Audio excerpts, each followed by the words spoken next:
If you had to partner with someone on a business venture, I imagine you'd want to know whether they've got everything in order, no? If you answered yes to that question, you should know that apparently the Maltese government would happen to disagree. Today, we were in court for a hearing in the case of the Republic of Malta versus disgraced former Prime Minister Joseph Muscat and his former associates and colleagues.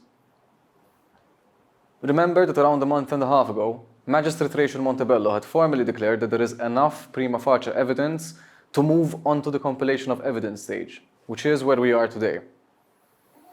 Yet again, the most important witness we heard was Auditor General Charles de Guara, who in less than an hour reminded us precisely what had led his office to effectively condemn the way this concession was orchestrated.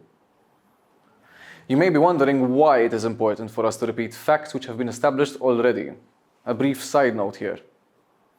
Apart from the fact that this is just a part of the court's process, a big part of the way in which the government manages to make people forget about every scandal is burying each and every single one of them in even more scandals coming out the next day.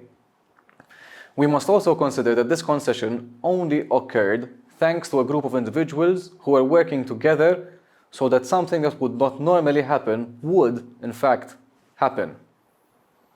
In a situation like this one, which is certainly not normal, remembering the facts is crucial. So what did the Auditor General remind us of? He reminded us of the fact that Vital's Global Healthcare were such a dubious outfit that it took them more than 5 years to publish their accounts, only for us to then discover that they were practically insolvent and that the projected income from medical tourism was effectively a fairy tale. He reminded us of how in every instance in which the government could have stuck up for the rights of Maltese people, they simply changed the conditions to favour Vitals instead. He reminded us of how this whole affair was so rigged against us that our own government, in total secrecy, signed an agreement with VGH before issuing the tender publicly.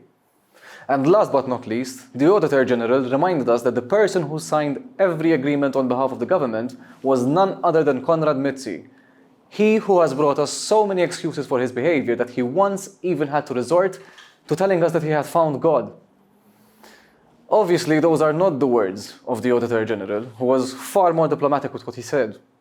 We are only passing on what we learned from years of experience in which we've grown tired of hearing lies from a government that doesn't have as much as an inch of wriggle room left.